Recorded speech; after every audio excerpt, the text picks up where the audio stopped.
السلام عليكم ورحمة الله. وعليكم السلام ورحمة الله وبركاته.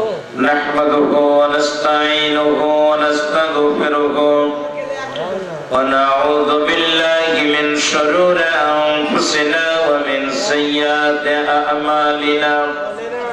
من يهد الله فلا مضل له ومن يضلله فلا هادي له.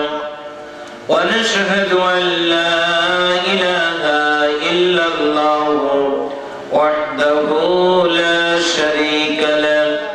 ونشهد أن سيدنا وسندنا وحبيبنا ومولانا محمدا عبده ورسوله الذي أرسله بالحق بشيرا ونذيرا وداعيا إلى الله بإذنه وسراجا منيرا.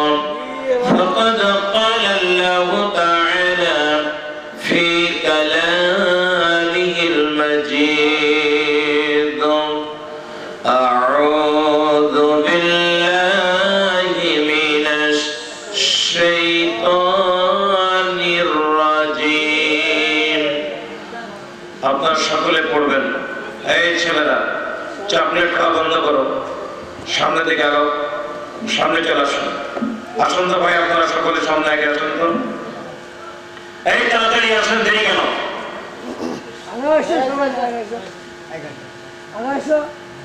জি, সকলে একযোগে জবান বলে পড়ছি। আউযু বিল্লাহি মিনাশ শয়তানির রাজিম। এই দেরি কেন? বলো না, সবাই বলো। এই তুমি এত জোরে বলবে না, তুমি আস্তে আস্তে বলবা। আর তোমরা সুন্দর করে পড়ো। আউযু বিল্লাহি মিনাশ শয়তানির রাজিম। একটু ভালো করে বলো, সুন্দর করে বলো। আউযু বিল্লাহি মিনাশ শাইতানির রাজিম। বিসমিল্লাহির রাহমানির রাহিম। ইন্নাল্লাহা ওয়া মালাইকাতাহু ইউসাল্লুনা আলান নবী ইয়া আইয়ুহাল্লাযীনা আমানু সাল্লু আলাইহি ওয়া সাল্লিমু তাসলিমা।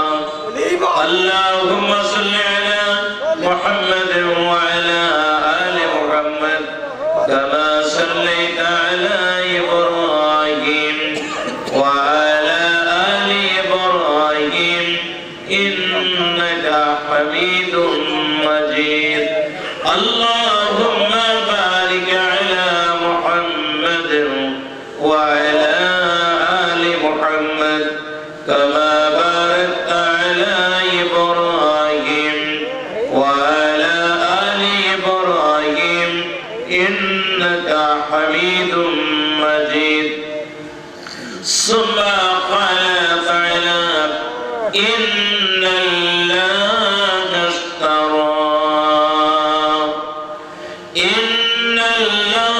اشترى من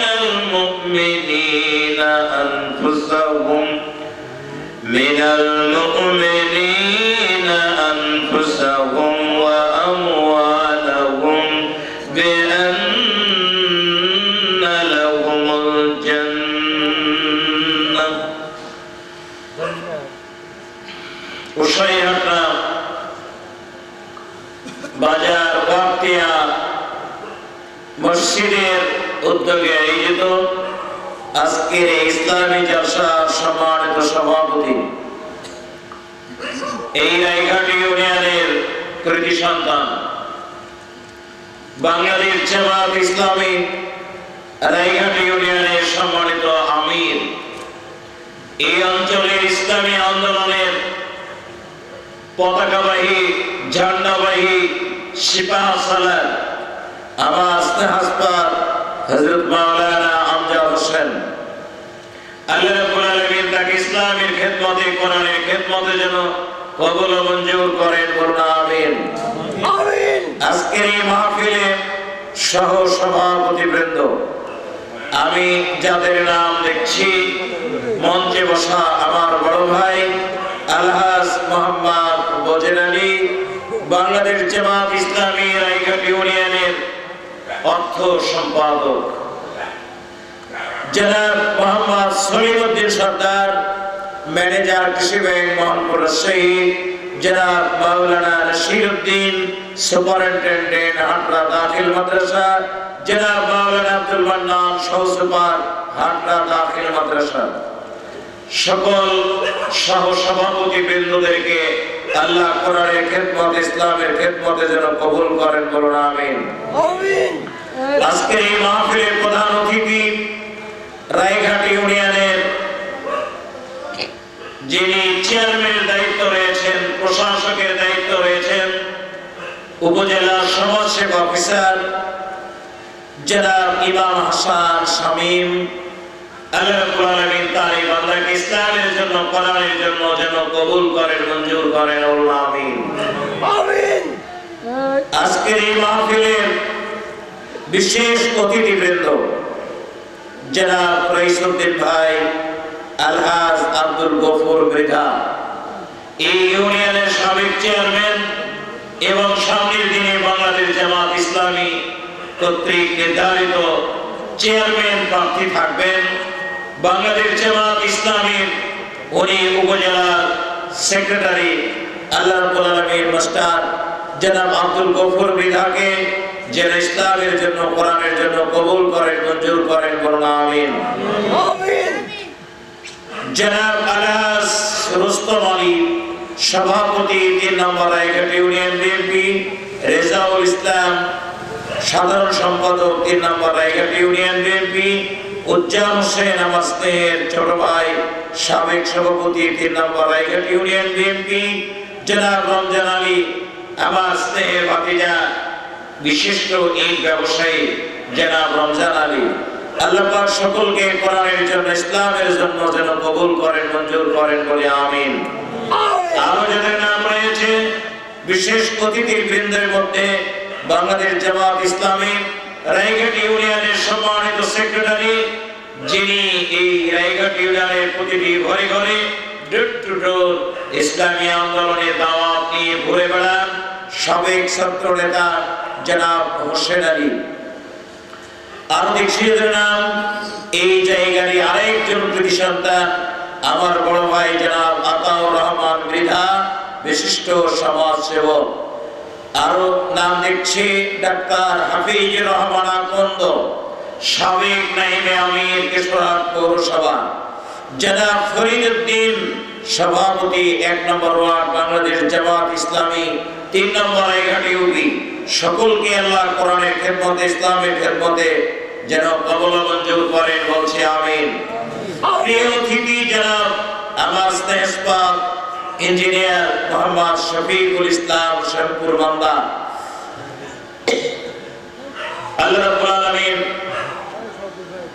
তার এই গোলামকে ইসলামের জন্য, কোরআনের জন্য যেন কবুল করেন, মঞ্জুর করেন। প্রিয় ভাইয়েরা আমার, মঞ্চে বসা সকল মেহমান বৃন্দ, সামনে যারা বসে আছেন আমার প্রিয় ভাইয়েরা, স্নেহের কচিকাচারা, পর্দার আড়ালের মা এবং বোনেরা, আল্লাহর শুকরিয়া আদায় করে আমরা সবাই পড়ছি আলহামদুলিল্লাহ। আলহামদুলিল্লাহ।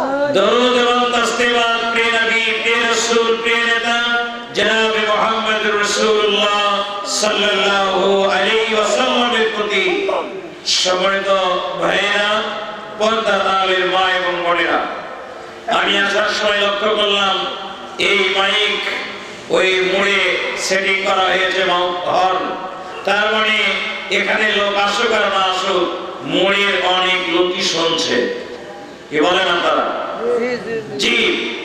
আর এছাড়াও ফেসবুক, ইন্টারনেটের মাধ্যমে গোটা বিশ্বে ছড়িয়ে যাচ্ছে। সেই জন্যই কয়েকটি কথা বলবো, নইলে হয়তো বেশি কথা বলার সুযোগ ছিল না। তারপরে আমি আপনাদেরকে যে বেশি কষ্ট দিব অবশ্যই এমনটা দেব না। প্রিয় ভাই আমার, কোরআন কারীম থেকে একটি আয়াতের অংশ বিশেষ তেলাওয়াত করেছি। আল্লাহ রাব্বুল আলামিন এই আয়াতের মধ্যে একটা মেসেজ দিয়েছেন, বিশেষ একটা ঘোষণা আল্লাহ পাক এই আয়াতের মধ্যে দিয়েছেন। ইন্নাল্লাহা ইশতারা মিনাল মুমিনিনা আনফুসাহুম ওয়া আমওয়ালাহুম বিআন্না লাহুমুল জান্নাহ। নিশ্চয় আল্লাহ তাআলা ঈমানদারদের কাছ থেকে কিনে নিয়েছেন তাদের জীবন এবং সম্পদ, বিআন্না লাহুমুল জান্নাহ, জান্নাতের বিনিময়ে।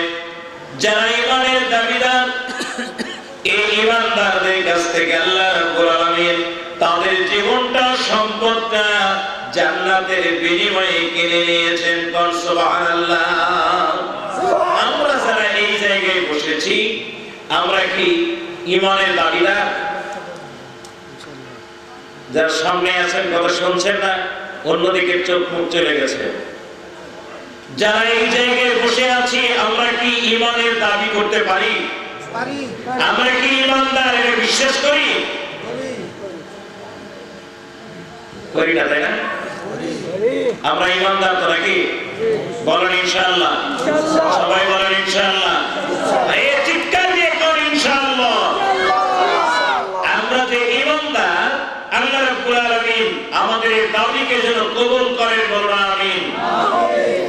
আল্লাহ পাক এই ঈমানদারদের কাছ থেকে এদের যা সম্পদ আছে আর এদের যে জীবনটা আছে, এই দুইটাই আল্লাহ কিনে নিয়েছেন। বিনিময় হলো জান্নাত। বিনিময় কি? কথা বলেন, বিনিময় কি? তার মানে এই জীবনটা আর সম্পদটা যিনি কিনে নিয়েছেন, কে কিনে নিয়েছেন? আল্লাহ। কে কিনে নিয়েছেন? তাহলে আমাদের জীবন আর আমাদের সম্পদ যিনি কিনে নিয়েছেন তার, আর বিনিময় দিয়েছেন আমাদেরকে জান্নাত। বিনিময় দিয়েছেন আমাদেরকে কি? জান্নাত। প্রেমের আমার, তাহলে আমরা জান্নাতের মালিক আর জীবন আর সম্পদের মালিক কে? আমরা কোন জিনিস যদি কেশুর হাটে বিক্রি করতে গেলাম, এটা বড় একটা খাসি 1 বছর ধরে পুষলাম, কিংবা একটা গরু, এই দামড়া গরু না আড়া গরু, কি বলেন? আড়া গরু। হ্যাঁ, এখন আপনি গোটা বছর ধরে লালন পালন করেছেন। আমারে মাওলানা আমজাদ সাহেব কিংবা এরকম কোন একজন কেশের হাটে নিয়ে গেলেন, গরুটার দাম 1 লাখে 2.5 লাখ। কত? 2.5 লাখ। ভালো গরু হলে আরো বেশি হবে, 4 লাখ 5 লাখ এরকম হইতে পারে। তো ধরে নিলাম মাঝামাঝি 2.5 লাখ টাকা। এখন এই ভদ্রলোক আমজাদ সাহেব উনি 2.5 লাখ টাকা দিয়ে গরুটা বিক্রি করলেন, আর গরুটা কিনে নিল আরেকজন কোন এক লোক। এখন যিনি কিনে নিলেন উনি টাকা দিবেন 2.5 লাখ, আর আমজাদ সাহেব গরুটা বিক্রি করলেন, উনি এবার গরুটা তার হাতে তুলে দিবেন। একে তো বেচা কিনা। আমি গরু বিক্রি করলাম, যে কিনে নিল ও আমাকে টাকা দিয়ে গরুটা নিয়ে নেবে। এটা কি বেচা কিনা না? এই ছেলেরা এদিকে টাকাও কেন? এদিকে টাকাও একদম সোজা বসে থাকবা। সোজা সোজা বসো, বাঁকা হয়ে কেন? কোরআন কারীমের একটি আয়াত আপনাদের সামনে এনেছি। এই আয়াতটাই আপনাদের সামনে আমি উপস্থাপন করব।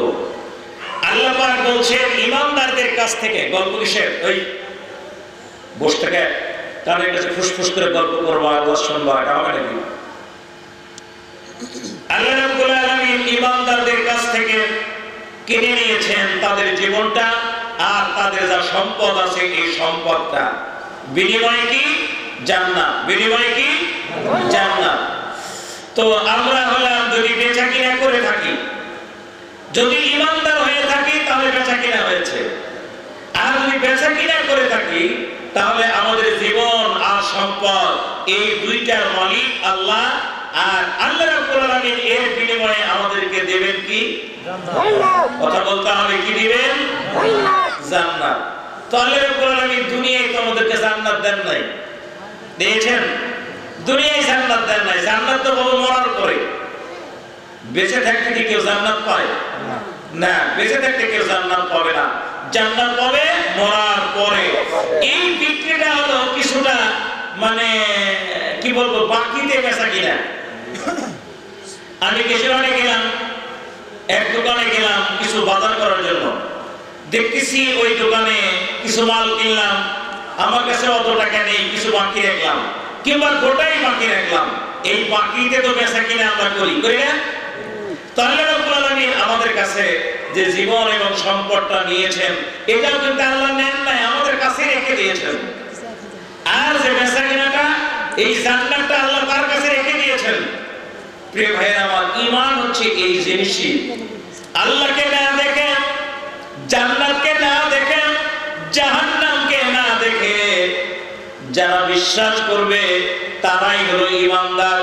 আল্লাহ রাব্বুল আলামিন জান্নাত দেখি নাই, আল্লাহ রাব্বুল আলামিনকেও দেখি নাই। আল্লাহ পাক আমাদের জীবন এবং সম্পদকে কিনে নেওয়ার ঘোষণা দিয়েছেন, আর বিনিময়ে আল্লাহ রাব্বুল আলামিন জান্নাত দেবেন, এই ওয়াদা আল্লাহ রাব্বুল আলামিন করেছেন। সম্মানিত ভাইরা আমার, আল্লাহর কথাটাকে যারা বিশ্বাস করবে এরা হবে মুমিন, এরা হবে ঈমানদার। এই লোকগুলো আখিরাতের জিন্দেগিতে তারা জান্নাত লাভ করবে। আল্লাহর কথাই বিশ্বাস করে জীবন আর সম্পদের মালিকানা যারা আল্লাহর হাতে ছেড়ে দেবে আর আখিরাতের জিন্দেগিতে জান্নাত পাওয়ার প্রত্যাশা করবে, এমন লোকগুলোকেই বলা হবে মুমিন আর ঈমানদার। আল্লাহর নবী হযরত সালাত আদায় করেছেন, সাহাবায়ে কেরামদেরকে নিয়ে তিনি বসে প্রতিদিন তার একটা অভ্যাস, প্রয়োজনে কিছু কথা বলেন, সাহাবায়ে কেরামদের কাছে কিছু ব্রিফ দেন, কিছু উপদেশ বাণী শোনান। আজকের এই দিনে বিশ্বনবী মুহাম্মদ সাল্লাল্লাহু আলাইহি সাল্লাম সাহাবায়ে কেরামদেরকে বলছেন, আমার সাহাবীরা তোমরা সবাই এখানে বসে যাও। নবীর কথা শোনার জন্য সবাই বসে গেল। আল্লাহ রাসূল ডাক দেয় যায়েদ বিন হারিস। যায়েদ বিন হারিস হচ্ছে আল্লাহর নবীর পালক পুত্র। নবীজি ডাক দেয় যায়েদ বিন হারিস। যায়েদ বিন হারিস দাঁড়িয়ে গেলেন, লাব্বাইক ইয়া রাসূলুল্লাহ, হে আল্লাহর নবী আমি আপনার সামনে হাজির। আল্লাহ রাসূল বলেন, যায়েদ আগামীকাল মুতার প্রান্তরে যুদ্ধ হবে, খ্রিস্টানদের সঙ্গে মুসলমানদের এক জিহাদ হবে। আমি নবী ওই জিহাদের প্রধান সেনাপতি তোমাকে নির্বাচন ঘোষণা করলাম। আগামীকাল মুতার যুদ্ধের প্রধান সেনাপতি যায়েদ তুমি। যাও, তাড়াতাড়ি যাও, বাড়িতে গিয়ে বিদায় নিয়ে চলে আসো। নবীজি 1-2 মিনিট পরই বলছেন, জাফর ইবনে আবু তালেব কোন জায়গায়? জাফর ইবনে আবু তালেব দাঁড়িয়ে গেল। বিশ্ব নবীর চাচা জাফর ইবনে আবু তালেব বলে, ওরে জাফর, আগামীকাল মুতার প্রান্তরে যুদ্ধ হবে, ওই যুদ্ধের প্রধান সেনাপতি তুমি। রেডি হও, যুদ্ধের জন্য তুমি প্রস্তুত হয়ে যাও। আগামীকাল মুতার প্রান্তরে এই যে যুদ্ধ খ্রিস্টানদের সঙ্গে, এই যুদ্ধের প্রধান সেনাপতি আমি নবী। ওরে জাফর, তোমারে ঘোষণা দিলাম। নবীজি আরেকটু বলছেন, আব্দুল্লাহ বিন রওয়া কোন জায়গায়? আব্দুল্লাহ বিন রওয়া দাঁড়িয়ে গেছেন। নবীজি বলেন, আব্দুল্লাহ, আগামীকাল মুতার প্রান্তরে যুদ্ধ হবে, এই যুদ্ধের প্রধান সেনাপতি তুমি। প্রধান সেনাপতি কয়জন হয়? এই কথা বলেন না কেন, কয়জন হয়? একজনই প্রধান সেনাপতি হয়। কিন্তু নবীজি প্রধান সেনাপতি 3 জনের নাম ঘোষণা করলেন। যখন যায়েদের নাম বললেন, যায়েদ তখন বুঝে নিল আমি এই যুদ্ধের প্রধান সেনাপতি। মানসিক ভাবে উনি রেডি হচ্ছেন। একটু পর যখন ঘোষণা করা হলো জাফর ইবনে আবু তালেব প্রধান সেনাপতি, তখন যায়েদ বুঝে নিল এই যুদ্ধে আমি বাঁচব না, আমি শহীদ হয়ে যাব। আমি এই যুদ্ধে প্রধান সেনাপতি 2 নম্বর ঘোষণা, তার মানে 1 নম্বর সেনাপতি এই যুদ্ধে আর বাঁচতে পারে না। একটু পরেই যখন জাফর ইবনে আবু তালেব আব্দুল্লাহ বিন রাওহার নাম ঘোষণা করা হলো। আব্দুল্লাহ বিন রাওহা তৃতীয় নম্বরের সেনাপতি। তখন প্রথম দুইজন যায়েদ আর জাফর ইবনে আবু তালিব দুইজনেই বুঝে নিলেন আমাদের আর বাঁচা নাই, আমরা এই যুদ্ধে মারা পড়ব, কারণ আমাদের পরে আরেকজন সেনাপতি রয়েছে। সুতরাং প্রথম দুইজন সেনাপতি আর বাঁচার কোনো প্রশ্ন নেই। একটু বলে বিশ্বনবী সাহাবায়ে কেরামদের মাঝে ঘোষণা দিলেন, আমার সাহাবীরা মোতার প্রান্তরে যে যুদ্ধ হবে, তোমরা যদি মনে করো প্রয়োজন মনে করো, তোমরা তোমাদের ইচ্ছে মতো ওই যুদ্ধের ময়দানে যাকে চাইবা তাকে প্রধান সেনাপতি নির্বাচন করবা। এই চতুর্থ নম্বর বলার সঙ্গে সঙ্গে প্রথম তিনজন এরা বুঝে নিল আমরা নাই, আমরা মারা পড়বো এই যুদ্ধের ময়দানে। সম্মানিত ভাইয়েরা আমার, যাদের কানে আওয়াজ চাই, যারা আমার কথা শুনতে পাচ্ছেন ভালো করে কান লাগাবেন। এই তিনজন সেনাপতি তারা একদম পরিষ্কার হয়ে গেছে, এই যুদ্ধের ময়দানে আমরা যাওয়া মাত্রই শহীদ হয়ে যাব। আমাদের পরে আরেকজন সেনাপতি রয়ে গেছেন, আল্লাহ নবী জবান দিয়ে যা বলেন এইটা কখনো ভুল হতে পারে। আল্লাহ নবী যা বলেন তা আল্লাহ পাকের পক্ষ থেকে বলেন। সুতরাং এই যুদ্ধে 1 নম্বর 2 নম্বর 3 নম্বর সেনাপতি পতন ঘটবে, তারা শহীদ হবেন, তারা মারা যাবেন। তিনজনই বুঝে নিল। প্রিয় ভাই আমার, এইরকম যদি নিশ্চিত আমরা বুঝতে পারতাম যে এই যুদ্ধে গেলে আমরা মারা পড়ব, তাহলে কিন্তু আমরা পালিয়ে অন্য জায়গায় চলে যেতাম। কি বলেন আপনারা?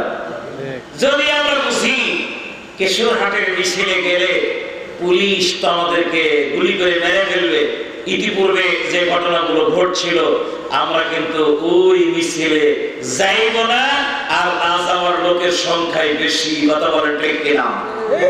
খুব কমই লোক আছে। জাফর ইবনে আবু তালিব, আব্দুল্লাহ বিন রাওহা, যায়েদ বিন হারিসের মতো ইমানদার মানুষ যদি থাকে, প্রিয় ভাইয়ের আমার, কেবল তারাই সামনের দিকে অগ্রসর হবে। কারণ জীবন আর সম্পদের মালিক হলেন কে? আল্লাহ। কে? আল্লাহ রাব্বুল আলামিন জান্নাত দেওয়ার ওয়াদা দিয়া জীবন আর সম্পদ কিনে নিয়েছেন, বান্দার কাছে রেখে দিয়েছেন। বান্দা, এই জীবন সম্পদটা তোমার কাছে রাখলাম, যদি প্রয়োজন হয় যখন চাইবো তখনই দিবা। যদি দিতে রাজি থাকো তাহলে বেচা কেনাটা সৈশুদ্ধ হয়ে গেল, আর এর বিনিময়ে আমি আল্লাহ রাব্বুল আলামিন তোমাদেরকে জান্নাত দান করব। আল্লাহু আকবার।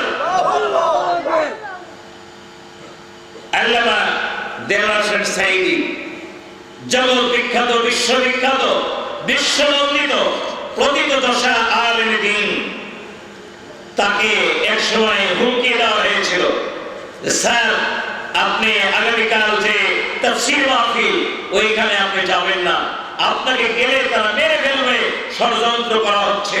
আল্লামা সাঈদী অনেক দিন আগে, গ্রেফতারের অনেক পূর্বের কথা, উনি বলেছিলেন মুসলমানেরা, ইমানদারেরা তাদের জীবনটা পকেটে রাখে, যদি আল্লাহ চায় পকেট থেকে বের করে দিবে যে কোনো মুহূর্তে। ইমানদারেরা প্রস্তুত। আল্লাহু আকবার। আল্লাহু আকবার। সুতরাং মৃত্যুর ভয় আমাদেরকে দেখাবে না, আমরা মৃত্যুর ভয়ে কখনো ভয় পাই না। এই বাংলাদেশের জমিনে কোরআনের দায়ী, ইসলামের দায়ী, ইসলামী আন্দোলনের সৈনিক প্রায় 12 জন যারা শহীদ শাহাদাত বরণ করেছেন, এদের বেশ কয়েকজনকে যখন জেলখানা থেকে মৃত্যুর কাষ্ঠ নিতে নেওয়া হচ্ছিল, যখন ফাঁসির কাষ্ঠে নেওয়া হচ্ছিল, তখন তারা হাসতে হাসতে ওই ফাঁসির কাষ্ঠের দিকে আগাচ্ছিলেন।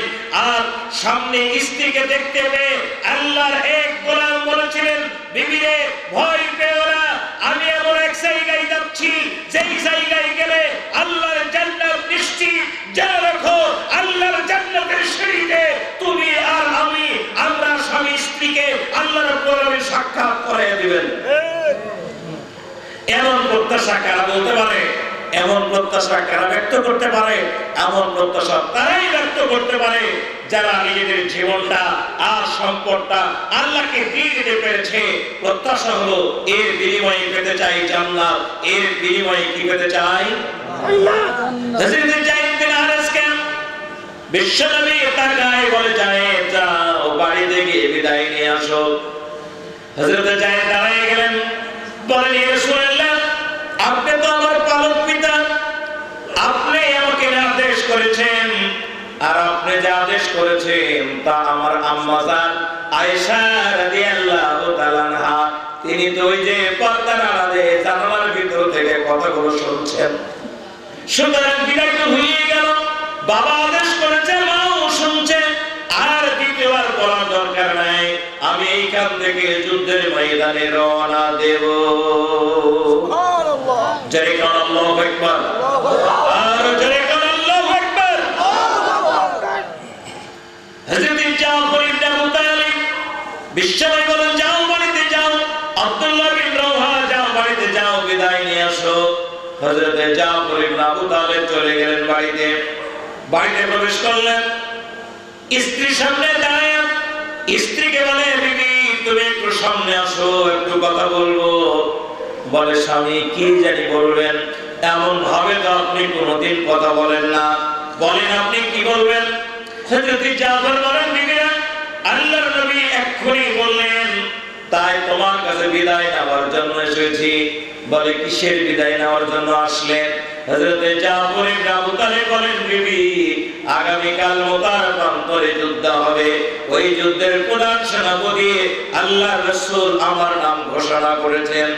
বিবি রে, তুমি দোয়া করো আল্লাহ রাব্বুল আলামিন এই যুদ্ধটা আমার জীবনের জন্য যেন মহা সফলতা নিয়ে আসে। হযরত জাফরের স্ত্রী আল্লাহর দিকে তাকায়, এমন কি দুহাত উঁচু করে বলে, আল্লাহ আমার স্বামী ওই সেই মুতার প্রান্তরে যুদ্ধের জন্য যাবে, ওই যুদ্ধ থেকে বিজয় বেশে আমার স্বামীকে আমার কোলে ফিরিয়ে দিও। স্ত্রী যখন এইভাবে দোয়া করছে, হযরত জাফর হেসে ফেললেন। তরবারি ছিল, ঘাড়ে ঝোলানো ছিল, ওই তরবারি খামের ভিতর থেকে বের করে স্ত্রীর দিকে এগিয়ে গেলেন। তরবারির উল্টা পিঠটা স্ত্রী কাঁধের উপর এইভাবে কিন্তু আঘাত করে বলছে, বিবি তুমি যতই দোয়া করো তোমার দোয়া আল্লাহ কবুল করবে না, কারণ আমার নবী আমার আগে একজন সেনাপতি, পরে একজন সেনাপতির নাম ঘোষণা করেছেন, তার মানে এই যুদ্ধে আমি ফেরত আসবো না, এই যুদ্ধে আমি শহীদ হব। আল্লাহর নবী এমনটাই ইঙ্গিত দান করেছেন। আল্লাহু আকবার, জয় কোন আল্লাহু আকবার। নিজের মৃত্যুর ঘোষণা দিতে পারে সেই মানুষটি, কেবল সেই মানুষটি, তিনি ইমানদার, তার জীবন সম্পদ আল্লাহর হাতে দিয়ে দিতে পেরেছেন, কেবল এই মানুষটি আল্লাহর জান্নাতের দাবিদার হতে পারে। কথা বলো ঠিক কিনা? স্ত্রী স্বামীর দিকে তাকায়, দুই চোখ দিয়ে দরদর করে পড়ে পড়ে বলে, স্বামী আপনি চলে যাবেন, একটু কথা শোনেন। হযরত জাফর বলেন, বিবি রে আল্লাহর কসম লাগে এক মুহূর্ত দেরি করা যাবে না, কারণ বিশ্বনবী যেভাবে আমাকে রেখেছেন, আমি যদি ওইভাবে তার সামনে হাজির হতে না পারি তাহলে আমি আল্লাহর দরবারে আটকে যাব, জবাবদি করতে পারবো না। বিবি আমি বিদায় নিলাম। হযরত জাফর যখন বাড়ি থেকে বের হয়েছেন, তার স্ত্রী আর ছোট্ট ছোট্ট বাচ্চাগুলো পিছনে কাটা কবিতর যেমন মাটিতে ছেড়ে দিয়ে লুটায়, এই বাচ্চাগুলো ওইভাবে লুটায়। পিছন দিক থেকে চিৎকার দিয়ে ডাক দেয়, আব্বু আব্বু আব্বু, আপনি একটু তাকান, আপনার চেহারাটা দেখি। স্বামী স্বামী স্বামী, স্ত্রী ডাক দেয় পিছন থেকে, স্বামী গো তুমি একটু তাকাও না, আমার দিকে চেহারা দেখো, তাকাও না, তোমার চেহারাটা একবার দেখবো, শেষবারের মতো দেখবো। হযরত জাফর পিছন দিকে তাকালেন না, সামনের দিকে এগিয়ে যায় আর বলে, বিবি তুমি যদি ধৈর্য ধারণ করতে পারো, আমার বাচ্চাদেরকে নিয়ে তুমি লালন পালন করতে পারো, আমার আল্লাহ কিয়ামতের ময়দানে তোমার আর আমাকে জান্নাতের ভিতরে একত্রিত করে দেবে।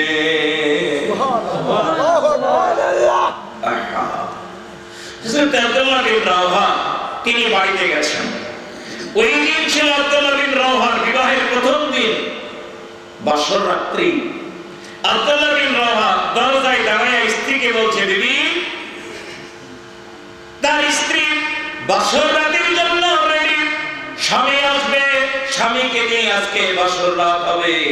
বাসর রাতের জন্য ঘরটা কি সুন্দর করে আমরা সাজাই। কম বেশি সব জামানায় বাসর রাতকে সাজানো হয়ে থাকে, কারণ বিবাহের দিনটা, বিবাহের রাতটা মুসলমান, আল্লাহর নবী আর ইসলাম এটা আড়ম্বরপূর্ণ করার জন্যই বলেছেন, প্রকাশ্যে করার জন্য বলেছেন। এমনকি বিবাহের দিনে গান বাজনা অশ্লীলতা ব্যতীত সুন্দর গানগুলো, ইসলামিক গানগুলো ছোট্ট ছোট্ট বাচ্চাদেরকে দিয়ে তবলা বাজায়া, তবলা মানে ওই ঢোলক, যেই ঢোলকের একদিকে ফাঁকা আর আরেকদিকে শুধু চামড়া লাগানো থাকে, এইটা বাজায়া ছোট ছোট বাচ্চাদেরকে গান গেয়ে চারিদিকে ঢোল সরাত দিয়ে চিৎকার দিয়ে মানুষকে জানিয়ে বিয়ে করার ঘোষণা দিয়েছে ইসলাম। সুবহানাল্লাহ। কারণ বিবাহ এমন একটা জিনিস প্রতিটি মানুষের জানতে পায় যে অমুক লোকটি বিয়ে করেছে, তাদের দাম্পত্য জীবন আল্লাহর পক্ষ থেকে রহমতে ভরপুর হয়ে যাবে। সুবহানাল্লাহ। হযরত আব্দুল্লাহ বিন রাওয়া দরজায় দাঁড়ায়, স্ত্রী ডাকতে বলে, স্বামী দরজায় দাঁড়ায় কেন, ভিতরে আসেন। হযরত আব্দুল্লাহ বিন রাওয়া বলে, না না, ভিতরে যাওয়া যাবে না। কি হলো, কি অপরাধ করলাম? বলে, না, কোন অপরাধ করি নাই, কোন অপরাধ তোমার দ্বারা হয় নাই। বলে, কেন আপনি ভিতরে আসবেন না? আব্দুল্লাহ বিন রাওয়া বলেন, বিবি, বিশ্বনবী এই মাত্রই আগামীকাল মুতার প্রান্তরে যুদ্ধ হবে, এই যুদ্ধের প্রধান সেনাপতি 3 নম্বরে আমার নাম ঘোষণা দিয়েছেন। বিবি রে, ওই যুদ্ধে আমি যে যাব, আল্লাহর কসম আমার পরে আরেকজন সেনাপতি আছে, তার মানে ওই যুদ্ধে আমি শহীদ হয়ে যাব। একদম পরিষ্কার শুনে নাও, যুদ্ধ থেকে ফেরার কোনো প্রশ্ন নেই, ওই যুদ্ধে আমার জীবন শহীদ হবে। স্ত্রী ডাকতে বলে, স্বামী আল্লাহর কসম লাগে আমি তোমারে প্রেম নিবেদন করব না, তোমাকে আমি আটকাতেও চাইব না, তোমাকে আজকের ঘরে বছর রাত্রে তোমাকে পাওয়ার কোনো আকাঙ্ক্ষা আমার আর নেই, সব আমার মিটে গেছে। কিন্তু স্বামী আল্লাহর কসম লাগে তোমাকে আমি দেখবো, একটু প্রাণ ভরে তোমাকে দেখবো, কারণ বিয়ের আগে তোমাকে দেখি নাই, বিয়ের পরেও ভালো করে আমার দেখা হয় নাই, বছর রাত্রে তোমাকে পাইবো এ আশা ছেড়ে দিলাম। একটু ভিতরে আসো, তোমার চোখটা, মুখটা, চেহারাটা, মুখমণ্ডলটা আমি একটু প্রাণ ভরে দেখবো। হযরত আব্দুল্লাহ বিন রাওয়া বলেন, বিবি আল্লাহর কসম আমি ভিতরে যাব না, ঘরের ভিতরে যদি আমি ঢুকি তোমার দিকে তাকাবো, হৃদয় মনটা দুর্বল হয়ে যাবে, আমি যদি বের হয়ে আসতে না পারি, কিয়ামতের ময়দানে আমি আল্লাহর নবীর কাছে জাহান্নামী বলে চিহ্নিত হব। নাউযুবিল্লাহ। বিবিরা, তুমি যদি ধৈর্য ধরতে পারো, আল্লাহর কসম লাগে কিয়ামতের ময়দানে আল্লাহ রাব্বুল আলামিন তোমার আর আমার মধ্যে পরিচয় করে দেবে। তুমি আমাকে চেনার জন্য একটু দেখতে চাও? না না, তা প্রয়োজন হবে না, বরং তুমি যদি ধৈর্য ধারণ করতে পারো, শহীদের স্ত্রী হিসাবে আল্লাহ রাব্বুল আলামিন তোমাকে আর আমাকে আল্লাহ পাক জান্নাতের ভিতরে পরিচয় করে দেবেন। সুবহানাল্লাহ। যায়েদ ইবনে হারেস, জাফর ইবনে আবু তালিব, আব্দুল্লাহ বিন রাওয়া, 3 জন সেনাপতি আল্লাহর নবীর সামনে গিয়ে দাঁড়িয়েছেন। লব্বাইক ইয়া রাসূলুল্লাহ, জোরে কোন মারহাবা, সবাই বলেন মারহাবা, আরো জোরে মারহাবা। 3 জনই কিন্তু বুঝতে পেরেছেন যে আমরা শহীদ হব। বুঝতে কি বাকি আছে? 3 জন একদম পরিষ্কার, দিনের আলো যেমন পরিষ্কার, সূর্যের আলো যেমন স্পষ্ট, এই 3 জন মুজাহিদের কাছে একদম পরিষ্কার যে আমরা শহীদ হতে যাচ্ছি, যুদ্ধের ময়দানে যাব আর আমরা শহীদ হয়ে যাব। জয় কোন আল্লাহু আকবার। এই যুদ্ধটা ছিল মক্কা বিজয়ের পর 8ম হিজরির শেষের দিকে, 9ম হিজরির শুরুতে সিরিয়া অঞ্চলের খ্রিস্টানেরা 1 লক্ষ সৈন্য নিয়ে মুসলমানদেরকে আক্রমণের জন্য এগিয়ে আসতেছে। স্বর্ণ 1 লাখ। স্বর্ণ কয় লাখ? যারা বলেন কয় লাখ? 1 লক্ষ স্বর্ণ নিয়ে সামনের দিকে এগিয়ে আসতেছে খ্রিস্টান বাহিনী। যারা বলেন তো কোন বাহিনী? খ্রিস্টান বাহিনী। আল্লাহর নবী 3 জন প্রধান সেনাপতি ঘোষণা করেছেন। সৈন্য বিশ্ব নবীর 3000। কয় হাজার? 3000 সৈন্য নিয়ে এই 3000-এর মধ্য থেকে 3 জন সেনাপতি নির্বাচন করে নবীজি পাঠিয়ে দিলেন। এই সৈন্যরা গিয়ে মুতার প্রান্তরে মুখামুখি হলো।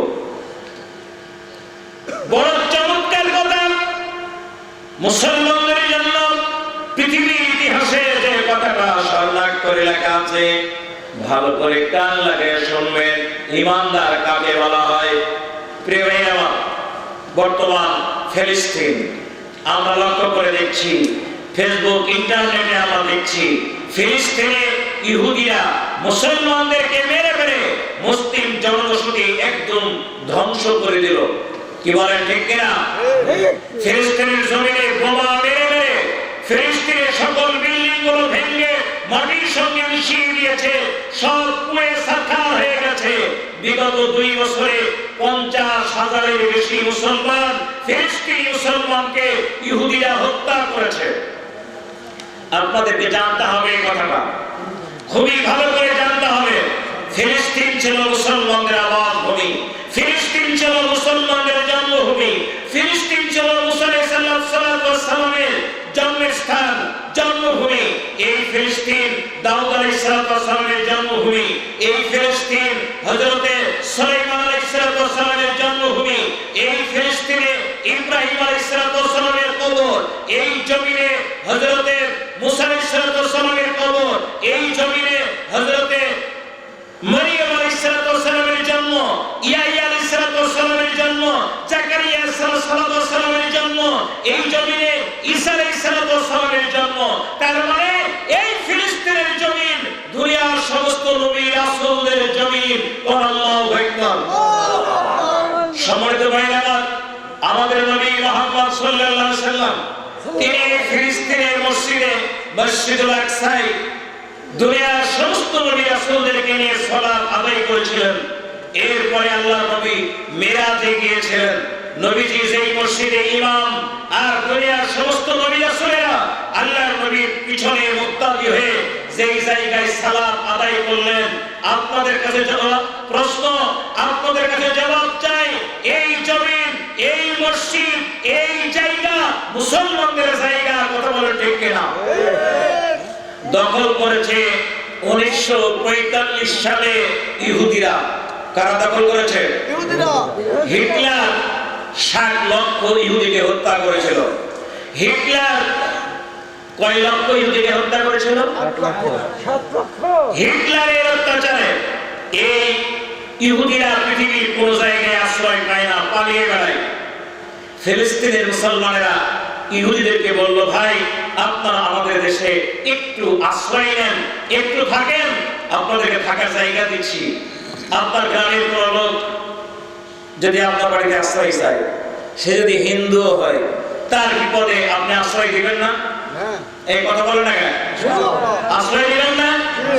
অন্য যে কোনো ধর্মের লোক আমার বাড়িতে যদি খাবার চায়, আমি খাবার দিব না? আমি দিয়ে থাকি। আমার আব্বা দিয়েছে, আমি দেখেছি আমার আব্বা সাঁওতালদেরকে পর্যন্ত ডেকে নিয়ে এসে ভাত খাইয়েছে। আমি অনেক হিন্দুকে আমি দাওয়াত দিয়ে নিয়ে এসে আমার বাড়িতে ঈদের সময় খাইয়েছি। তো ফিলিস্তিনের মুসলমানরা, এটা কিন্তু মুসলমানদের চরিত্র। আইয়ুল ইসলামি খায়রুন, আল্লাহর নবীকে প্রশ্ন করা হলো ইসলামে কোন কাজটি উত্তম? নবীজি বললেন, তুতি মুক্তার ওয়া তুকরিউস সালাম আলা মান আরাফতা ওয়া মান লাম তারিফ। ইসলামে যতগুলো ভালো কাজ আছে, সবচাইতে ভালো কাজ হলো ক্ষুধার্তকে খাবার, আর পরিচিত অপরিচিত সকল মানুষকে সালাম দেওয়া। ফিলিস্তিনের মুসলমানেরা এই নির্যাতিত বিতাড়িত ইহুদি এদেরকে আশ্রয় দিয়েছিল 1945 সালে। এরপর মাত্র 1-2 বছরের ব্যবধানে এই ইহুদিরা আমেরিকার সহযোগিতায় এই ফিলিস্তিনকে একটা নির্দিষ্ট অংশকে নিজের জন্মভূমি বলে ঘোষণা দেয়। তারা ইসরায়েল নামক রাষ্ট্র প্রতিষ্ঠা করে সেখানকার মুসলমানদেরকে 1945 সাল থেকে শুরু করে 2025 সাল পর্যন্ত হাজার হাজার নয় লক্ষ লক্ষ মুসলমানকে ওই ইহুদিরা হত্যা করেছে। চিৎকার দিয়ে কোন নাউজুবিল্লাহ। আমার ভাইয়েরা, এই বাংলাদেশ থেকে গোটা বিশ্ব থেকে প্রতিবাদের এবং নিন্দার তীব্র ঝড় উঠেছে। আমরা ইসরায়েলের বিরুদ্ধে, ইহুদিদের বিরুদ্ধে তীব্র নিন্দা জ্ঞাপন করছি। কথা বলেন ঠিক কিনা? আমরা ঘৃণা প্রকাশ করছি। কথা বলেন ঠিক কিনা? আমরা ইসরায়েলের বিরুদ্ধে আল্লাহর কাছে দোয়া করব। কার কাছে দোয়া করব? কথা বলেন, কার কাছে দোয়া করব? ইমানের বড় পরিচয় হলো আপনার মুসলমান ভাইদের জন্য আল্লাহর কাছে দোয়া করা, আর জালেম শোষক কাফের মুশরিকদের বিরুদ্ধে আল্লাহর কাছে দোয়া করা। আমরা দোয়া করব আল্লাহ পাক ইসরায়েলকে যেন তার গজব দিয়ে ধ্বংস করে দেন। আল্লাহ ফিলিস্তিনকে যেন আজাদ করে দেন। মসজিদুল আকসাকে আল্লাহ যেন মুক্ত করে দেন। সঙ্গে সঙ্গে আমরা জিহাদ ঘোষণা করছি। ইসরায়েলের যত পণ্য রয়েছে, ইহুদিদের যত পণ্য রয়েছে, আমরা সকল প্রকার পণ্য, ইহুদিদের সকল প্রকার পণ্যকে আমরা বয়কট ঘোষণা করব। ইনশাআল্লাহ। পেপসি, কোকা-কোলা, 7-আপ, Bata soda, wheel powder, Rin powder, Pepsodent, এই ধরনের আরো হাজারো পণ্য রয়েছে। আমরা ইহুদিদের কোন পণ্য ক্রয় করব না, করব না, করব না। ইনশাআল্লাহ বলবেন না? চলে বলেন ইনশাআল্লাহ। চলে বলেন ইনশাআল্লাহ।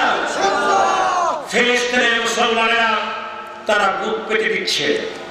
ফিলিস্তিনের শিশুরা গুলির সামনে গিয়ে দাঁড়াচ্ছে।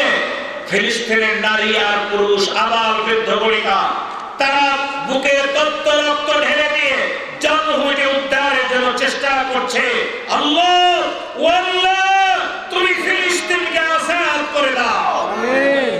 ফিলিস্তিনের জমিনকে ইহুদি খ্রিস্টানদের কবল থেকে তুমি মুক্ত করে দাও। আল্লাহ, ফিলিস্তিনের জমিনকে তুমি তোমার পক্ষ থেকে আজাদ করে দাও, মুক্ত করে দাও। সম্মানিত ভাই আমার, তারা যে জীবন দিল, এত মুসলমান যে তারা মারা পড়লো, শহীদ হলো, এরাই ইমানের দাবিদার। এরা পিছনে হটে নাই, এরা পালিয়ে যায় নাই, এরা বুক পেতে দিয়ে, কাফেরদের সামনে বুক পেতে দিয়ে তারা ইমানের পরিচয় দিচ্ছে। প্রিয় ভাই আমার, যদি প্রয়োজন হয়, যদি বাংলাদেশের মানুষকে অনুমতি দেওয়া হয়, আমরাও প্রয়োজনে ফিলিস্তিনের মাটিতে গিয়ে শহীদ হয়ে ফিলিস্তিনকে উদ্ধারের চেষ্টা করবো ইনশাআল্লাহ। কারা কারা রাজি দুই হাত উঁচু করে দেখান, দেখান। লিল্লাহি তাকবীর। আল্লাহ যেন সকলকে কবুল করেন, জয় বলেন আমিন। হযরত যায়েদ বিন হারেস, জাফর ইবনে আবু তালিব, আব্দুল্লাহ বিন রাওহা, তারা তিনজনেই চলে গেলেন যুদ্ধের ময়দানে। মুতার প্রান্তরে তারা ঢুকে পড়ল। যুদ্ধের শুরু হলো। কাফের সেনা সৈন্য 1 লাখ, আর মুসলমানদের সৈন্য কয় হাজার? 3000। কাফেরদের মানে 33-এ 1, একে 33, একজনে 33 জন কিংবা 33 জনে একজন যুদ্ধের ময়দানে। এবার যুদ্ধ তো শুরু হয়ে গেল। প্রথম সেনাপতি যায়েদ বিন হারেস কিছুক্ষণের মধ্যে তিনি শহীদ হয়ে গেলেন। হযরত জাফর ইবনে আবু তালিব দ্বিতীয় সেনাপতি, উনি যখন পতাকা হাতে নিয়েছেন, আমার ভাইরা, জাফর ইবনে আবু তালিব পতাকা হাতে নিয়ে যখন সামনে এগিয়ে গিয়েছেন, কে জানি পিছন দিক থেকে বা কোন এক দিক থেকে তরবারি এমন ভাবে মারলো, হযরত জাফর ইবনে আবু তালিবের ডান হাতটা কেটে পড়ে গেল। জাফর ইবনে আবু তালিব আরেক হাত দিয়ে পতাকা ধরেছেন। হযরত জাফর ইবনে আবু তালিবের ওই হাতে তরবারি মারলো, ওই হাতটাও কেটে জমিনে পড়ে গেল। হযরত জাফর ইবনে আবু তালিব লাফ দিয়ে পড়ে জমিনে পড়ে গিয়া দাঁত দিয়া কামড়ায়া ওই পতাকা উঁচু করে তুলে ধরলো।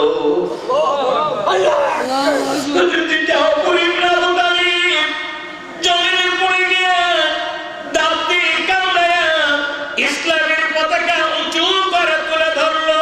আল্লাহু আকবার।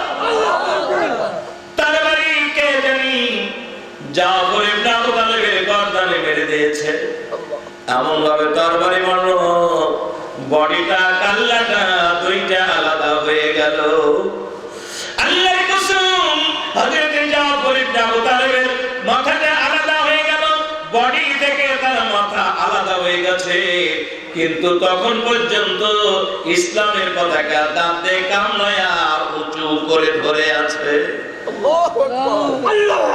হযরত আব্দুল্লাহ বিন রাওহা দৌড় দেয়, কোন দিক থেকে লাফ দিয়ে পড়ে হযরত জাফর ইবনে আবু তালেবের দাঁত দিয়ে কামড়ানো পতাকাটা হাতে তুলে ধরলো। হযরত আব্দুল্লাহ বিন রাওহা যখনই পতাকা হাতে উঁচু করে ধরেছেন, কোন দিক থেকে মুহূর্তের মধ্যে এমন আক্রমণ, হযরত আব্দুল্লাহ বিন রাওহা তিনিও শহীদ হয়ে গেলেন। আমার ভাইয়া, হযরত আব্দুল্লাহ বিন রাওহা যখন শহীদ হয়ে গেলেন, তিনজন সাহাবী যায়েদ বিন হারিস শহীদ, জাফর ইবনে আবু তালেব শহীদ, আব্দুল্লাহ বিন রাওহা শহীদ। উপস্থিত যারা আছেন তারা মুহূর্তের মধ্যে চিৎকার মেরে ডাকতেন, মুসলমানেরা আমরা মনে করি এই মুহূর্তে যুদ্ধের এই ময়দানে প্রধান সেনাপতির দায়িত্ব শুধুমাত্র হযরত খালিদ বিন ওলীদের হাতে দেওয়া যেতে পারে। সকলে চিৎকার দিয়ে বলল, সঠিক সঠিক সঠিক, সাবতাক্তা সাবতাক্তা সাবতাক্তা। কোথায় হযরত খালিদ বিন ওলীদ? খালিদ বিন ওলীদ দৌড় দিয়ে আসে, পতাকাকে ধরে নিল, হাত দিয়ে উঁচু করে ধরে নিয়ে হযরত খালিদ বিন ওলীদ যুদ্ধের ময়দানে ঝাঁপিয়ে পড়ল। আমার ভাইয়েরা, হযরত খালিদ বিন ওলীদ তার নাম হলো সাইফুল্লাহ। সাইফুল মানে তরবারি, আল্লাহ মানে আল্লাহ, সাইফুল্লাহ মানে আল্লাহর তরবারি, সাইফুল্লাহ মানে আল্লাহর তরবারি। পৃথিবীর মানুষ তাকে উপাধি দেয় নাই, এই উপাধি স্বয়ং আল্লাহ নিজেই দিয়েছেন যে খালিদ বিন ওলীদ তিনি আল্লাহর তরবারি। সুবহানাল্লাহ, আল্লাহু আকবার। যুদ্ধ শুরু হলো, মুসলমানদের সৈন্য কয় হাজার, তার মধ্যে তিনজন কিন্তু কমেই গেছে, বাকি সৈন্য কাফেরদের 1000 মোকাবিলায় হযরত খালিদ বিন ওলীদ এমন একজন মহান নেতা, এমন একজন সমরনায়ক, এমন একজন মহান যোদ্ধা, খালিদ জীবনে কোনোদিন পরাজিত হয় নাই। যখন কাফের ছিলেন তখনও পরাজিত হয় নাই, যখন মুসলমান তখন পরাজিত হওয়ার কোনো প্রশ্ন নাই। খালিদ বিন ওলীদ এবার সামনে আগায়।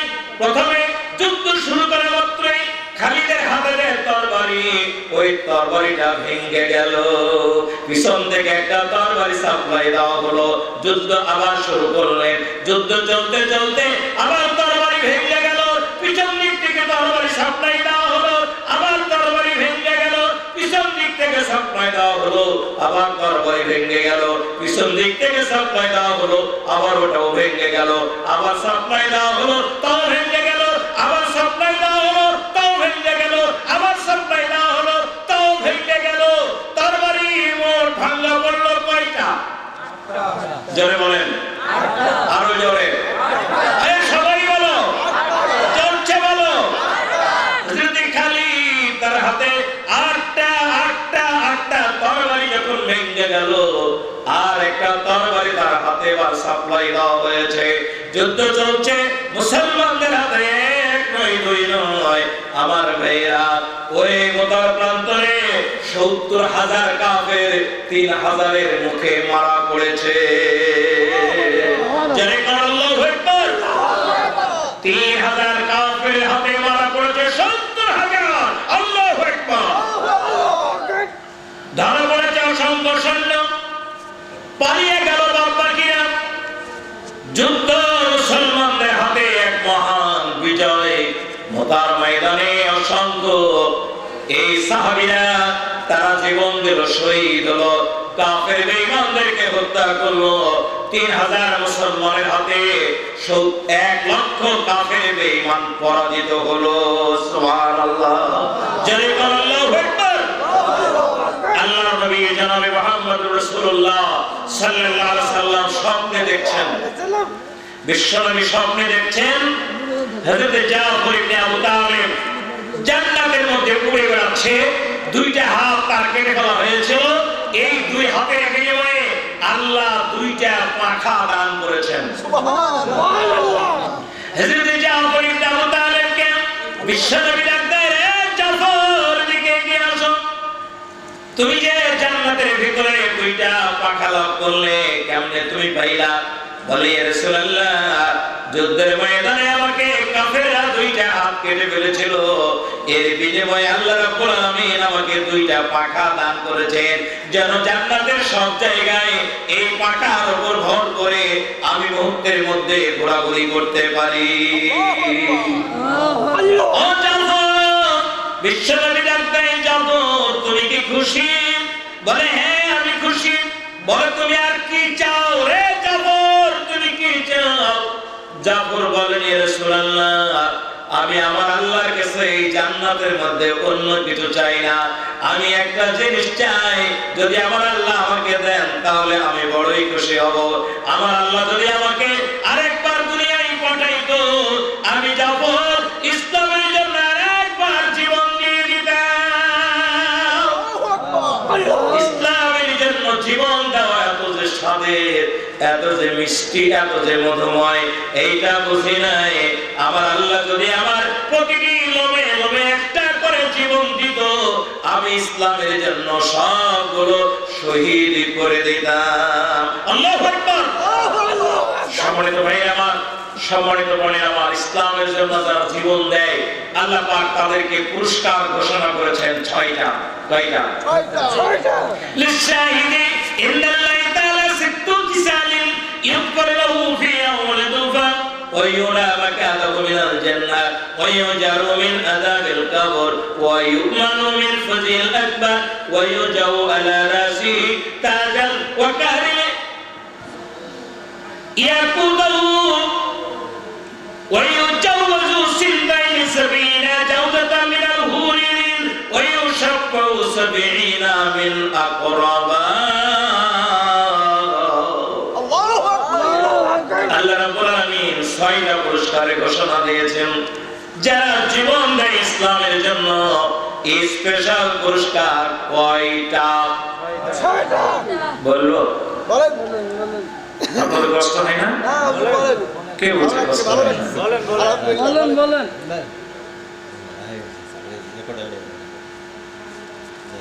আপনারা দেখছি খুব তাজা ইমানদার লোক, আদায় করেন, আগে বলেন। আপনারা খুব তাজা ইমানদার, বুঝতে পারছি। এখন রাত 7:30, তাই না? এখন রাত 7:30, আপনাদের চেহারায় মনে হচ্ছে আসলে কোনো ঘুম নাই। ঘুম আসবো না। কি ঘুম আছে?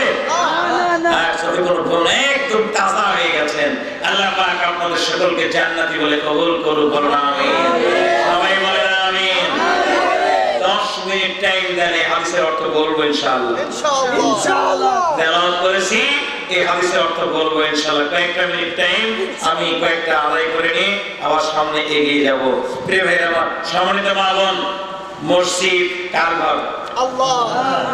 আল্লাহর ঘর। আচ্ছা, আমরা বান্দা কার? আল্লাহ। পকেটে যা মাল আল্লাহ দিয়েছেন, এই দেওয়া মাল সম্পদ যিনি দিয়েছেন, জোরে বলুন তো তিনি কে? আল্লাহ। বান্দা আমরা আল্লাহর। পকেটে মাল যেটা দিয়েছে সেটাও আল্লাহ। ঘর একটা তৈরির জন্য আমরা চিল্লাচিল্লি করছি, সেই ঘরটাও আল্লাহ।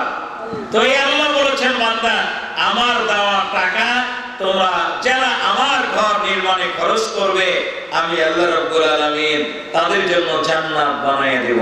সুবহানাল্লাহ।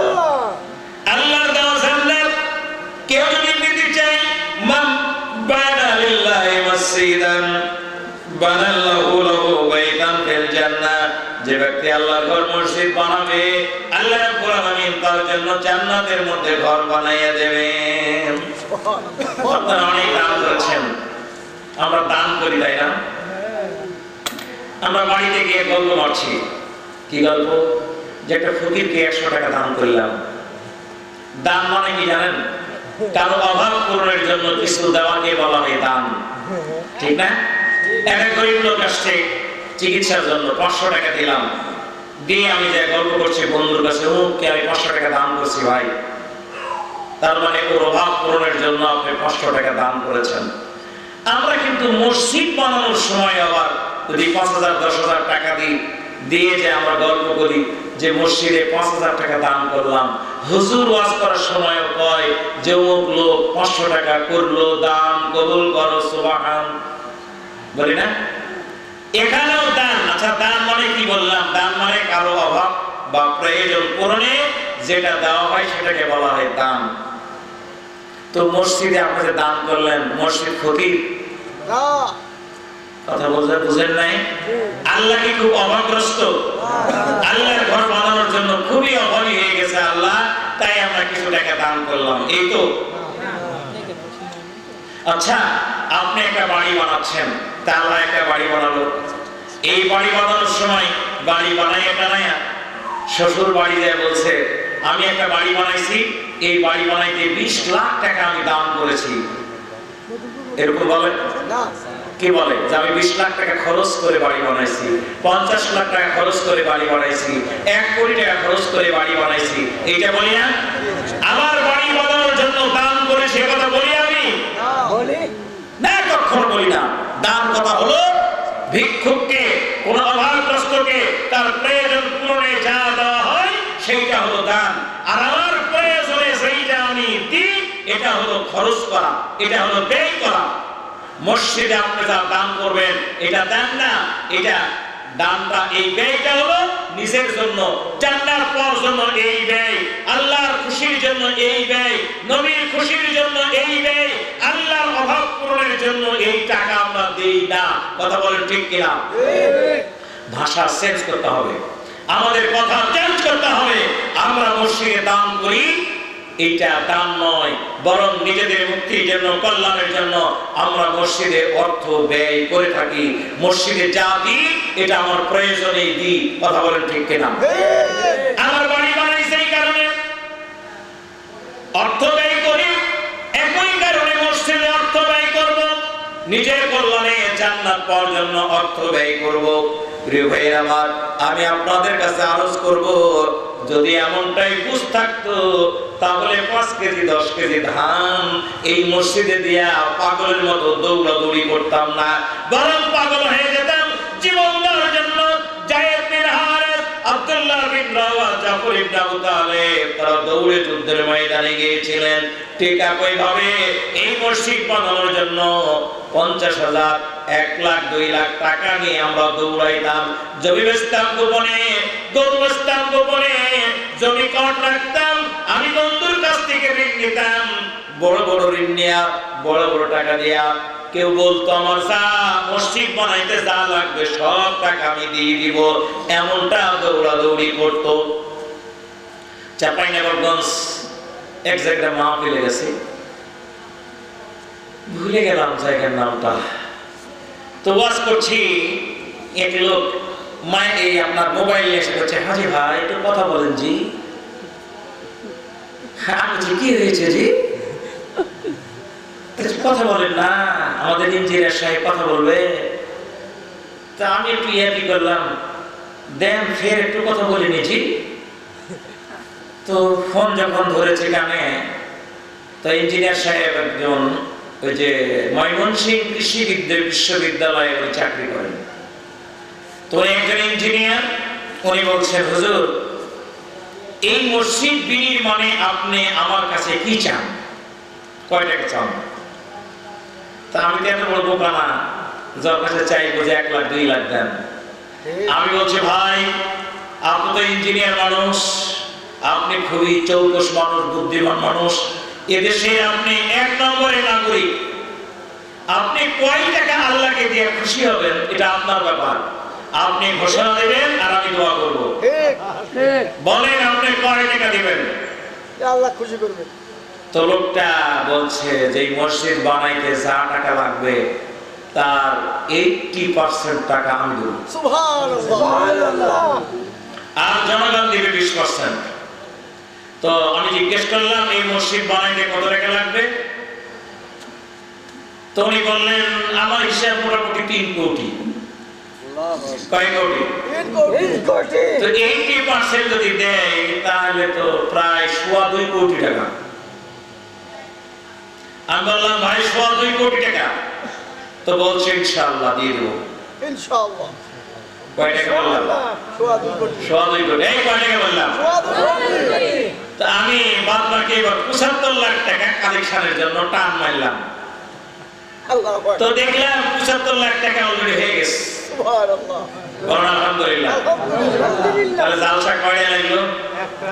একটা। পরের বছর আবার ওই একই জায়গায় আমার দাওয়াত দিছে। তো গেলাম, তা বললাম ভাই আমি যে 3 কোটি টাকা কালেকশন করে দিয়ে গেলাম, যা লাগবে সব দিয়ে দিবে, আবার কেন? হুজুর আর বলেন না, ওই ইঞ্জিনিয়ার আসে দেখে ও বলতেছে 3 কোটি টাকা হবে না, 6 কোটি টাকা লাগবে। ওর ফিক্সার 6 কোটি। হ্যাঁ, তার মানে ডবল, ওর বাজেট ডবল। তো উনি যেটা দিতে চাইছেন ওইটাই দিবেন, মানে 80% টাকাই দিবেন। মানে আরো 2.25 কোটি দিবি। হ্যাঁ, আরো 2.25 কোটি টাকা দিবেন। সুবহানাল্লাহ। সুবহানাল্লাহ। আমরা যদি একটু বুঝতাম, যদি মনটাকে বুঝাইতে পারতাম, তাহলে আমার সম্পদ দেওয়া কোনো ব্যাপারই না। প্রিয় ভাই, আমার কোটি টাকার মালিক আপনি আমি, নিঃশ্বাসটা বন্ধ হয়ে গেলে আমার টাকা আমার সম্পদ কোনো কাজে লাগবে না। আমার ছেলে মেয়েরা বোধহয় 2-4 লাখ টাকা বান্ডিল বোধহয় কবরে দিয়ে একটা দিবে, না।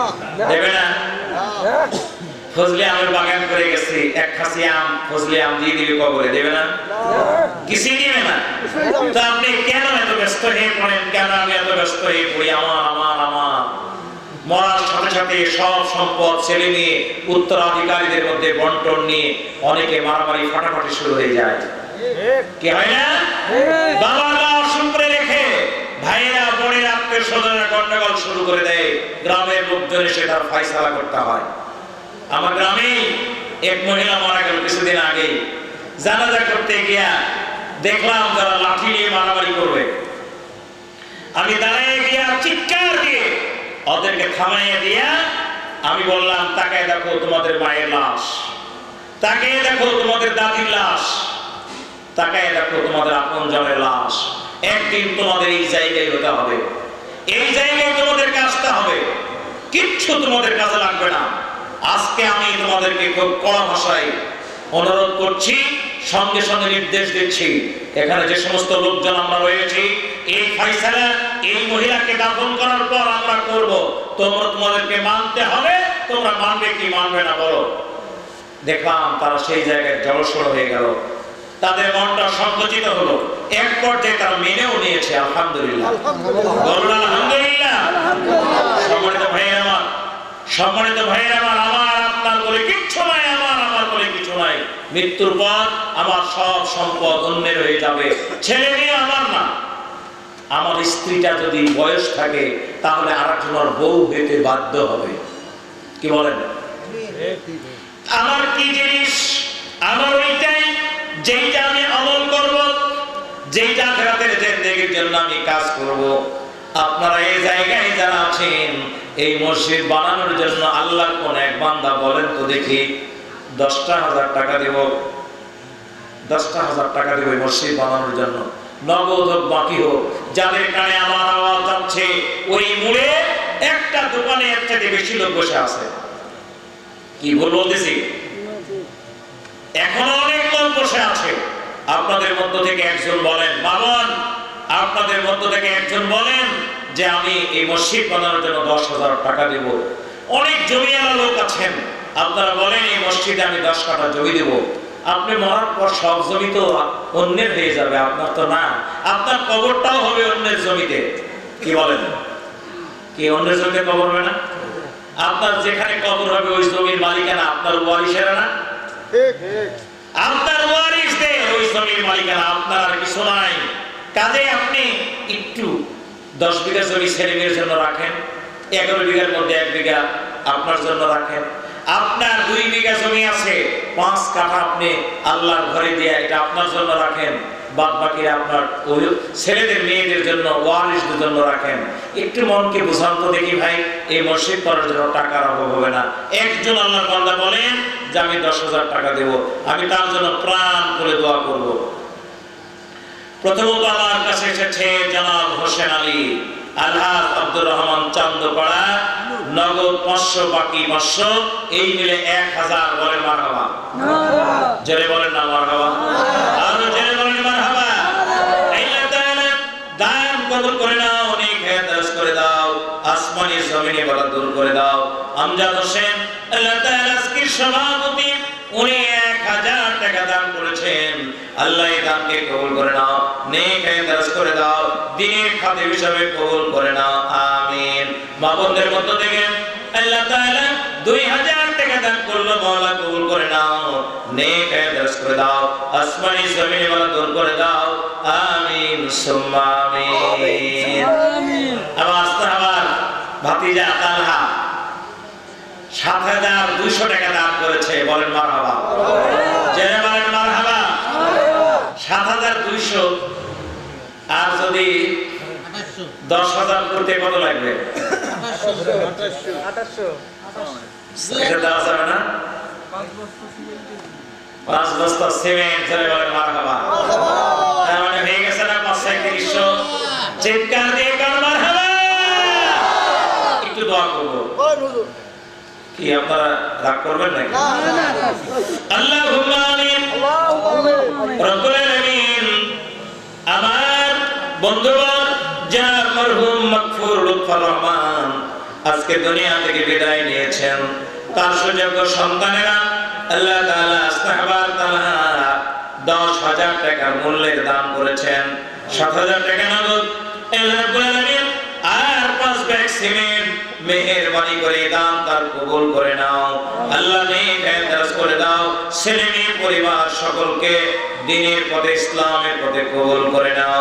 রব্বুল আলামিন লুৎফর ভাই পৃথিবীর জমিন থেকে বিদায় নিয়ে চলে গেল, অন্ধকার কবরের বাসিন্দা। আল্লাহ জান্নাতি নূর দিয়ে তার কবর মানোয়ার করে দাও।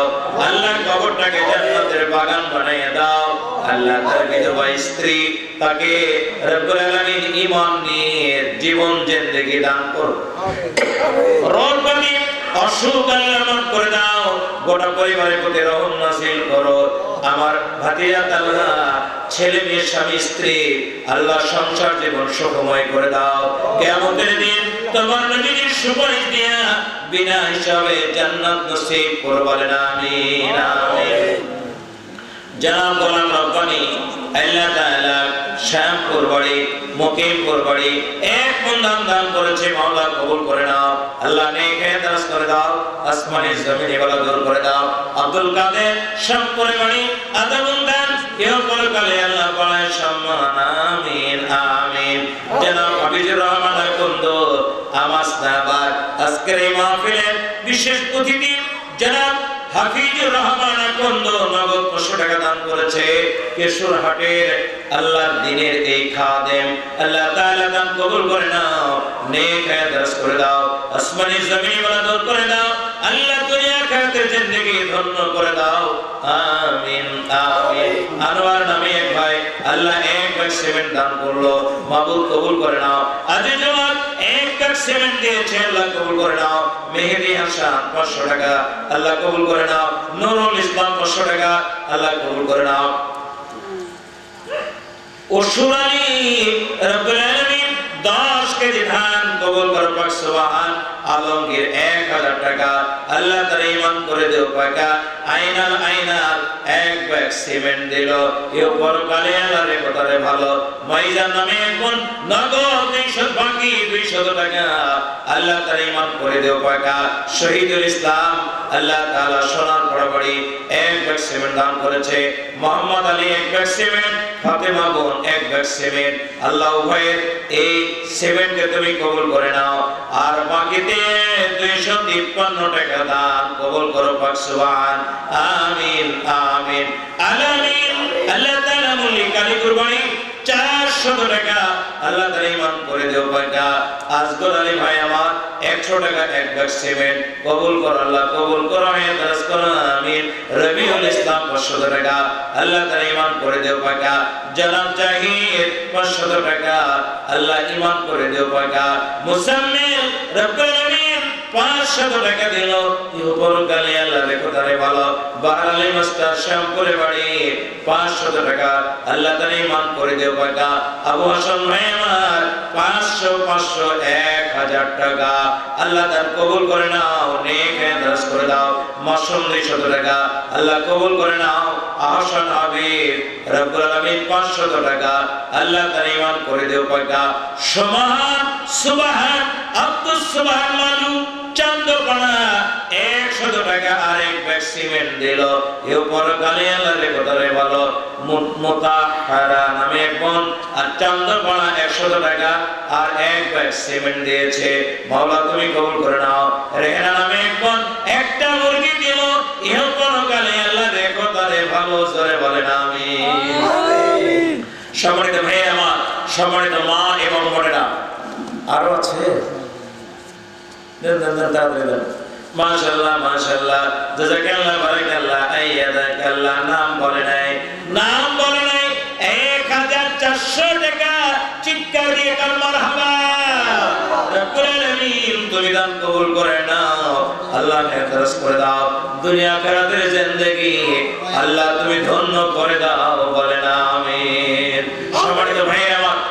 সম্মানিত ভাই আমার আমরা তো বড়ই আরামে বড়ই সম্মানে এই বাংলাদেশে বসবাস করছি আমি আবার চলে যাচ্ছি ফিলিস্তিনি এক শিশুর কান্না ফিলিস্তিনি এক শিশু একটা দান ইঞ্জিনিয়ার শফিকুল ইসলাম কমপক্ষে 7 দিবে তারপরও আরো যত পারবে 2 তলা উনি ঘোষণা দিয়েছেন আমার বলে দিছে সাদে যা লাগবে সব দেবে ইট সিমেন্ট বালি সুবহানাল্লাহ কত ফিট যত লক্ষ টাকা লাগবে ওটা কত ফিট 1000 ফিট মনে করেন 1000 ফিট ছাদ হয় কোনদিন 1000 স্কয়ার ও বেশি হবে ওরকম আছে জি 1200 ওখানে 1200 স্কয়ার ফিট জি অনেক টাকাই লাগবে উনি ইঞ্জিনিয়ার মানুষ শেষ উনি অলরেডি একটা ঘোষণা দিয়েছেন ছাদে যা টাকা লাগে যা খরচ লাগে সবই দিয়ে দিবে বলেন মারহাবা আর জোরে বলেন মারহাবা আমরা আস্তাহবাদ শফিকুল ইসলামের জন্য প্রাণ করে দোয়া করব আল্লাহ রাব্বুল আলামিন দুনিয়া আখিরাতের জিন্দেগি তার জন্য যেন কল্যাণময় করে দেন বলেন আমিন তার বাবা আর মা এই দুইজন আমার সঙ্গে হজে গিয়েছিলেন আমিন এই দুইজনের হজ আল্লাহ রাব্বুল আলামিন যেন কবুল করেন বলেন আমিন আল্লাহর দুই বান্দা সব সময় অসুখ আর অসুখ আমরা দোয়া করি আল্লাহ তাকে যেন এই দুইজনকে সকল প্রকার রোগ ব্যাধি থেকে আল্লাহ হেফাজত করেন বলেন আমিন আমার এই ভাই বোন যারা ইঞ্জিনিয়ার শফিকুল ইসলামের আব্বা আম্মাকে আল্লাহ হায়াত দারাজ করে দিয়ে হায়াতে তাইয়্যিবা দান করুন সকল প্রকার রোগ ব্যাধি থেকে আল্লাহ যেন মুক্ত রাখেন বলেন আমিন তাদের পূর্বপুরুষ যারা কবরে চলে গেছে আল্লাহ সকলের কবরগুলো যেন জান্নাতের বাগান বানায় দেন বলেন আমিন মাশাআল্লাহ চান্দপাড়া মহিব 300 টাকা দিয়েছে আল্লাহ কবুল করে নাও হায়াত দারাজ করে দাও জনাব আব্দুল সালাম মাস্টার রব্বুল আলামিন হুসাইন আদমন ধান আর এক ব্যাগ সিমেন্ট আল্লাহ কবুল করো হায়াত দারাজ করো জাহিদুল ইসলাম এক ব্যাগ সিমেন্ট দিল এও পরকালে আল্লাহর কথাই ভালো নাম বলে না 100 টাকা আল্লাহ তার ঈমান করে দেও পাকা আমিন আমিন আমিন আমিন আমিন আল্লাহ আমিন দানকারীর হও মাওলা জান্নাতের জামিন সম্মানিত ভাইরা আমার ঈমানদারদের কাছ থেকে তাদের জীবন এবং সম্পদ আল্লাহ রাব্বুল আলামিন কিনে নিয়েছেন জান্নাতের বিনিময়ে কিনে নিয়েছেন কিসের বিনিময়ে জান্নাতের বিনিময়ে আমরা কি জান্নাত চাই ভাই এই কথা বলেন জান্নাত চাই ইনশাআল্লাহ তাহলে আমাদের জীবন আর সম্পদ ছেড়ে দিতে হবে কার মালিকানায় আল্লাহর মালিকানায় আমরা কি আমাদের জীবন এবং সম্পদ আল্লাহর মালিকানায় ছেড়ে দিতে রাজি আছি ইনশাআল্লাহ হ্যাঁ টাকাই দেয় না বলে জীবন দেবে টাকাই দেয় না বলে জীবন দেবে এই মসজিদ বানানোর জন্য শফিকুল ইসলাম যা দিতে চাইছে, এই গ্রামে এরকম মালদার আরো দুই একটা থাকতে পারে না? তারা একজন যদি এসে বলতো যে যার টাইলস লাগবে সব করে দিয়ে দেব, আরেকজন মালদার যদি বলতো যা সিমেন্ট লাগে সব দিয়ে দেব, আরেকজন মালদার যদি বলতো যে যা মজুরি লাগবে মিস্ত্রি সব দিয়ে দেব, তাহলে কি হুজুরদের এত চিল্লা পাল্লার দরকার ছিল? তবে হ্যাঁ ঠিক আছে, ওনারা যদি দেয় তাহলে আপনারা সোয়া করেন বলবেন, হ্যাঁ সাধারণ জনগণ আমার কেমনে জান্নাতে যাবে? আল্লাহ জান্নাত তো আমাদের দরকার আছে না নাই? আমি একটা কথা বলছিলাম যে আপনারা উত্তর দিলেন জীবন এবং সম্পদ আল্লাহকে দিয়ে দিলাম, আর আমরা নিতে চাই জান্নাত। তাহলে জীবন এবং সম্পদ এটা আল্লাহকে আমরা একদম ছেড়ে দিতে হবে। কিন্তু আমাদের অবস্থা কি? আমরা জীবন এবং সম্পদ এটাও চাই, জান্নাতও চাই। তার মানে দুনিয়াও চাই আবার জান্নাতও চাই, দুইটাই চাই। আসলে দুইটাই হবে না। আপনার এই গ্রামের ওই যে একটা ছেলে গরু বেচতে গেছে, দাম কত বলছিলাম? 2.5 লাখ। এখন 2.5 লাখ টাকা পেয়ে গেছে 1,000 টাকার নোট। এই 1,000 টাকার নোট 250 টাকা করে পটকটে ব্যাংক থেকে নিয়ে আসছে, কোরবানি দিয়ে দিল, টাকা দিয়ে দিল। টাকাটা নিয়ে ওই লোক পকেটে রেখে দিছে, না এটা থাকলে পকেট কাটা মেরে নিতে পারে।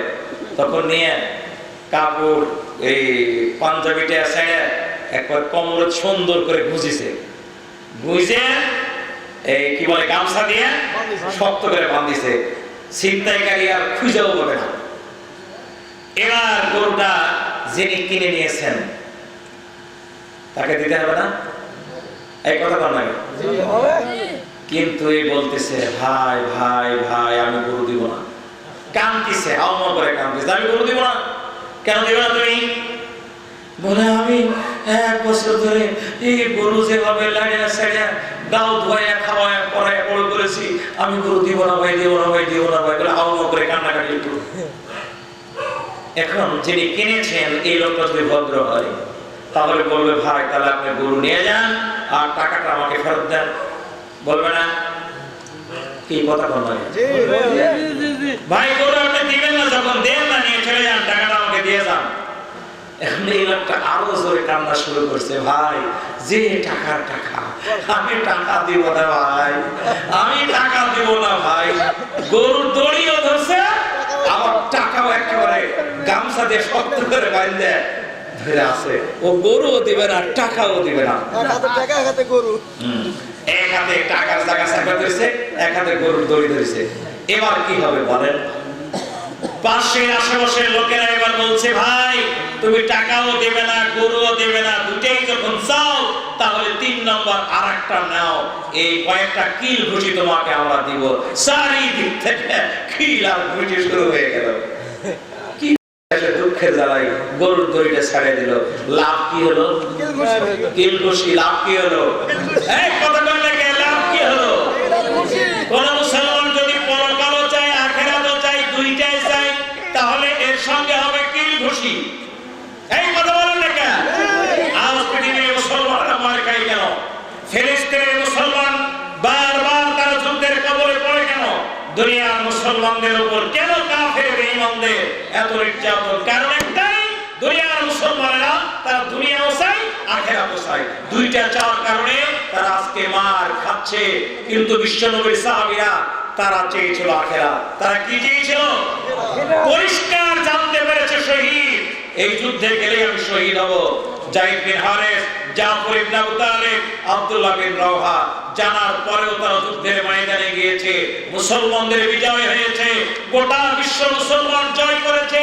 313 জন মুসলমান বদরের ময়দানে যুদ্ধে বিজয় লাভ করেছে। মাত্র 3000, মাত্র 700, 3000 এর বিরুদ্ধে উহুদের ময়দানে বিজয় লাভ করেছে। মাত্র 3000 সৈন্য খন্দকের যুদ্ধে 10,000 এর বিরুদ্ধে বিজয় লাভ করেছে। কথা বলেন ঠিক কিনা? আমরা যদি আখিরাতের টার্গেট নিই, আমরা যদি আখিরাতের প্রত্যাশী হই, আমাদের জীবন সম্পদটা আল্লাহর হাতে ছেড়ে দিই, আমাদেরকে বাঁচাবেন কে? আল্লাহ। আমাদেরকে বিজয় দিবেন কে? আল্লাহ। যদি কোনো কারণে মারা পড়ি, যদি কোনো কারণে শহীদ হয়ে যায়, আল্লাহ রাব্বুল আলামিন আলামিন পুরস্কার ঘোষণা করেছেন 6টা। কয়টা? 6টা। 1 নাম্বার ইউগফারু লাহু ফি আউয়ালি দুফাত, ভালো করে কান লাগাবেন। 1 নম্বর হলো ইউগফারু লাহু ফি আউয়ালি দুফাত, ক্ষতস্থান দিয়ে রক্ত গড়িয়ে পড়ার আগে আল্লাহ রাব্বুল আলামিন তার জীবনের সব গুনাহ মাফ করে দেবেন। সুবহানাল্লাহ। শহীদ যখন শহীদ হয়ে যাচ্ছে, মারা পড়ছে, তখন তার ক্ষতস্থান থেকে রক্ত গড়ানোর আগে তার সকল গুনাহ মাফ করে দিবেন কে? আল্লাহ। জোরে বলেন কে? আল্লাহ। ওয়া ইউরা মাকাতাহু মিনাল জান্নাহ। আল্লাহর নবী বলেন, শোনো আমার সাহাবীরা, শহীদ যখন মারা যায়, আজরাইল যখন জান কবজ করার জন্য আসে, শহীদের জান যখন একদম কণ্ঠনালী থেকে বের হয়ে আসছে, জান বের করার আগে আল্লাহ রাব্বুল আলামিন শহীদকে যে জান্নাত দিবেন, ওই জান্নাতকে মৃত্যুর আগে তার চোখের সামনে শহীদকে দেখানোর জন্য আল্লাহ তুলে ধরে। মৃত্যুর আগে শহীদেরা জান্নাতে নিজকে দেখতে পায়। জোরে কোন সুবহানাল্লাহ, জোরে কোন আল্লাহু আকবার। মাওলানা মতিউর রহমান নিজামী, বাংলাদেশ জামাত ইসলামের আমির, ওনাকে যখন মঞ্চে নিয়ে যাওয়া হবে শহীদ করার জন্য, ফাঁসি দেওয়ার জন্য, তার কয়েক ঘন্টা আগে তার পরিবারের লোকজন দেখা করতে আসছে। ভালো করে কান লাগান। মাওলানা মতিউর রহমান নিজামী, তার পরিবারের 40 জন সদস্য তাকে দেখা করতে আসছে। উনি সকলের সামনে গিয়ে দাঁড়ায়া একদম নেতৃত্বশীল ভঙ্গিতে তাদের সামনে কথা বলছিলেন। উনি শুরু করেছেন, নাহমাদুহু ওয়া নুসাল্লি আলা রাসূলিহিল কারীম। এই বলে উনি ছেলে মেয়ে স্ত্রীর সামনে কথা বলছেন। কথা বলতে বলতে ছেলেকে ডেকে বলছে, বেটা তুমি বলো তো, আমি যে ফাঁসির মঞ্চে যাব, কি পরে যাব? লুঙ্গি পরে না পায়জামা পাঞ্জাবি পরে? আরে কি কথা, কি আবেগ, কি অনুভূতি। শ্বশুর বাড়ি যাওয়ার সময় অনেক সময় ছেলে মাকে গিয়ে বলে, মা আমি কোন পোশাক পরবো, মা কোনটা আমাকে ভালো লাগে। মনে হয় নিজামী সাহেব শ্বশুর বাড়ি যাচ্ছে, এই জন্য ছেলের কাছে বলছে, বেটা আমি কি পরে যাব। কথা বলেন ঠিক কিনা?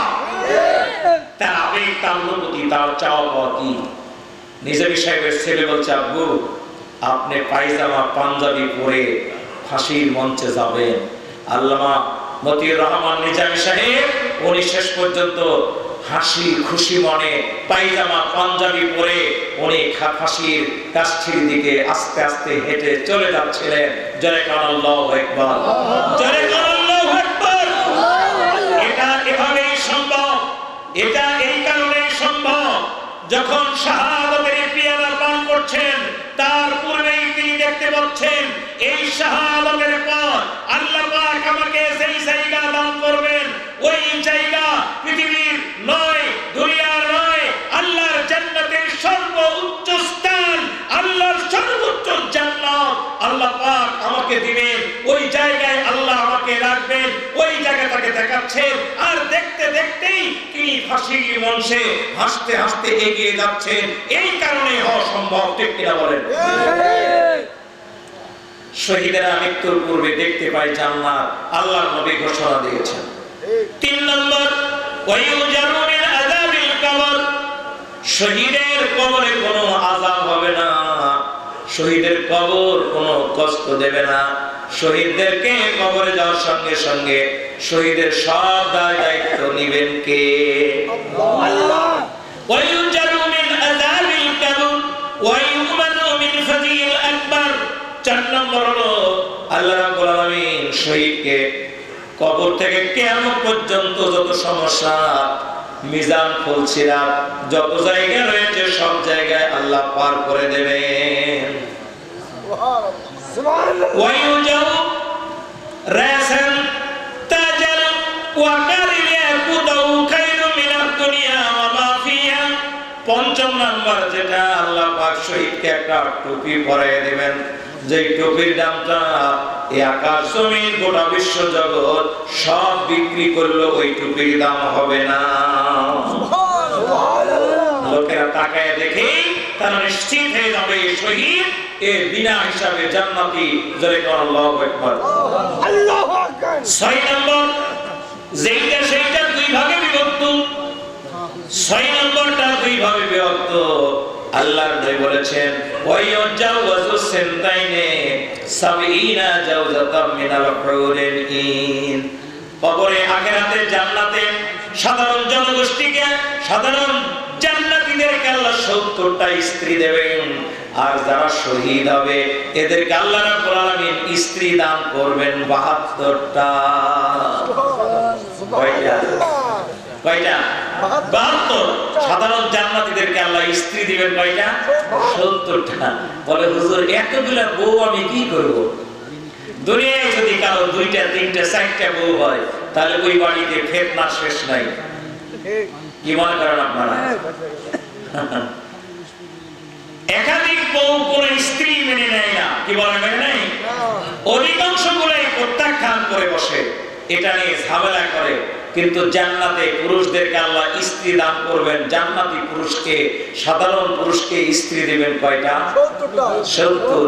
আর যারা শহীদ এদেরকে স্ত্রী দিবেন কয়টা?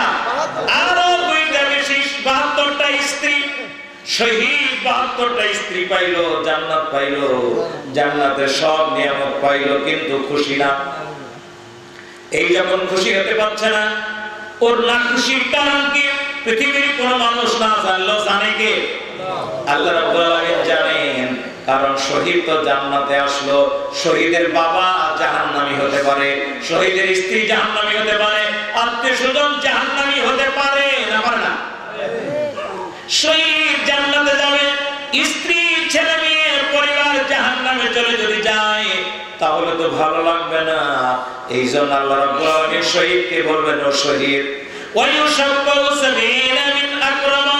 তোমার আত্মীয়স্বজন যারা আছে, স্ত্রী ছেলে মেয়ে পরিবার বাবা মা ভাই বোন চারিদিকে যারা আছে, যাদের জন্য জাহান্নামের অর্ডার হয়ে গেছে, এমন 70 জনকে তুমি সুপারিশ করো আর জান্নাতে নিয়ে যাও। আমার ভাইয়েরা, আমার বোনেরা, আজকে আমি আপনাদের কাছে আর কথা বলাতে চাচ্ছি না। আল্লাহর দ্বীনে যারা, আল্লাহর পথে যারা জীবন দেয়, এরা তাদের জীবন আর সম্পদটাকে বিক্রি করে দিতে পেরেছে, এটা প্রমাণিত হয়। আর যদি এটা প্রমাণিত হয় তাহলে আল্লাহর জান্নাত এদের জন্য নিশ্চিত। আমরা আমাদের জীবন সম্পদ ছেড়ে দিব আল্লাহর হাতে, কোন ইনশাআল্লাহ। যখন যা প্রয়োজন সম্পদ ব্যয় করব, কোন ইনশাআল্লাহ। যখন যা প্রয়োজনে জীবনটাও দিয়ে দিব, কোন ইনশাআল্লাহ। বিনিময় পেতে চাই জান্নাত, যে বিনিময় পেতে চাই কি?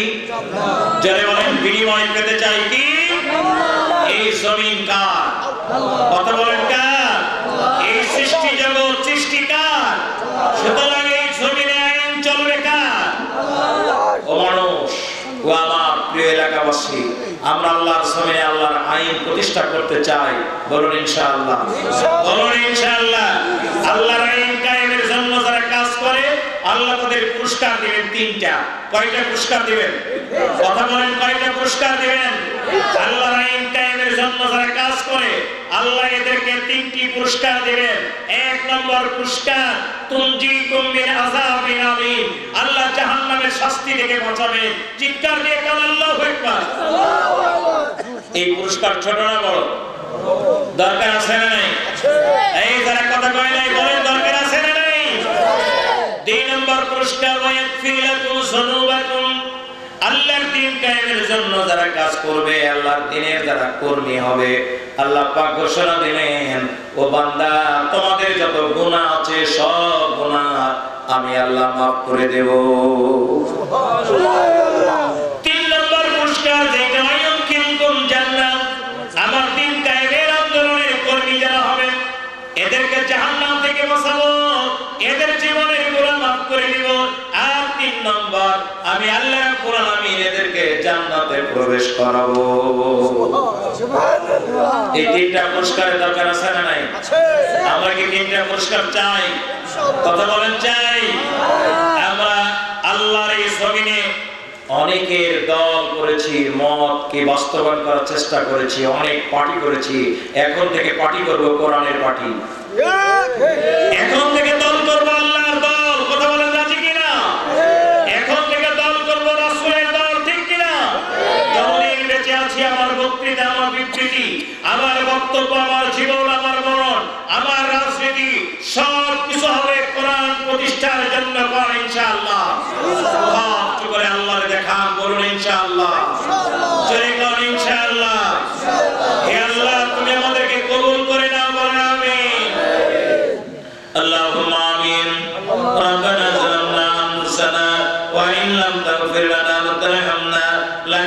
লানাকুনান্না মিনাল খাসিরিন। আল্লাহ তাআলা কোরআনুল কারীমের আজকের আয়োজন গভীর রাত্রি পর্যন্ত বসে বসে তোমার দরবারে দুহাত কানা উঁচু করেছি। আল্লাহ মেহেরবানি করে তুমি আমাদের জীবন জিন্দেগীর সকল গুনাহ মাফ করে দাও। আল্লাহ তাআলা তোমার বান্দা বান্দীরা যারা যেভাবে দান করেছে আল্লাহ সকলের দানগুলোকে কবুল আর মঞ্জুর করে নাও। রব্বুল আলামিন কোরআনের মাহফিলে যারা সময় দিল, শ্রম দিল, আল্লাহ দান করলো, অর্থ ব্যয় করলো, আল্লাহ সকলকে তুমি জান্নাতি বলে কবুল করে নাও। আজকের এই মাহফিলের সভাপতি আল্লাহ তাআলা জনাব মাওলানা আমজাদ হোসেনকে তুমি কবুল করে নাও। ইসলামী আন্দোলনের আরেকজন সিপাহ সালার জনাব বজর আলী ভাই, আল্লাহ তাআলা তুমি কবুল করে নাও। জনাব হোসেন আলীকে আল্লাহ তুমি কবুল করে নাও। আল্লাহ তাআলা পাশে বসা আমার সকল ভাইদেরকে আল্লাহ তুমি কবুল করে নাও। মা বোনেরা পর্দার আড়ালে বসে বসে যারা দুহাত উঁচু করেছেন আল্লাহ সকলকে তুমি কবুল আর মঞ্জুর করে নাও। আয়েশার সঙ্গে খাদিজার সঙ্গে আল্লাহ তুমি তারে জান্নাত নসিব করে দাও। যারা অসুস্থ রোগ ব্যাধি আছে আল্লাহ মেহেরবানি করে মাফ করে দাও। প্রিয় জন্মভূমি এই বাংলাদেশকে কোরআনের জন্য কবুল করে নাও। এদেশের জনগণ, সরকার, প্রশাসন সবকিছুকে আল্লাহ ইসলামের জন্য, কোরআনের জন্য তুমি কবুল করে নাও। গোটা পৃথিবীর মুসলমানদেরকে, বিশেষ করে ফিলিস্তিনের মুসলমান, আল্লাহ তোমার কুদরত দিয়ে তাদেরকে হেফাজত করো। ফিলিস্তিনকে আল্লাহ তুমি আজাদ করে দাও। ফিলিস্তিনের মুসলমান জীবন দিল যারা, আল্লাহ তাদের শাহাদাতকে তুমি কবুল আর মঞ্জুর করে নাও। শহীদদের প্রতি ফোঁটা রক্তের বিনিময়ে গোটা পৃথিবীতে ইসলামী হুকমত আল্লাহ কায়েম করে দাও। তাকাব্বাল মিন্না ইন্নাকা আনতাস সামিউল আলিম ওয়া তুব আলাইনা ইন্নাকা আনতাত তাওয়াবুর রহিম। আমিন আমিন সুম্মা আমিন। আসসালামু আলাইকুম ওয়া রাহমাতুল্লাহ। ওয়ালাইকুম আসসালাম ওয়া রাহমাতুল্লাহি ওয়া বারাকাতুহু। ইয়া হাইয়া এই কোথায় ফ্যান দিয়েছে গায়ে তো একটু বাতাস লাগে না। আল্লাহ ওখানে ফ্যানগুলো লাগে নাকি? রুহুল চলো বলেন কেন ফ্যান দরকার? ওঠো সবাই।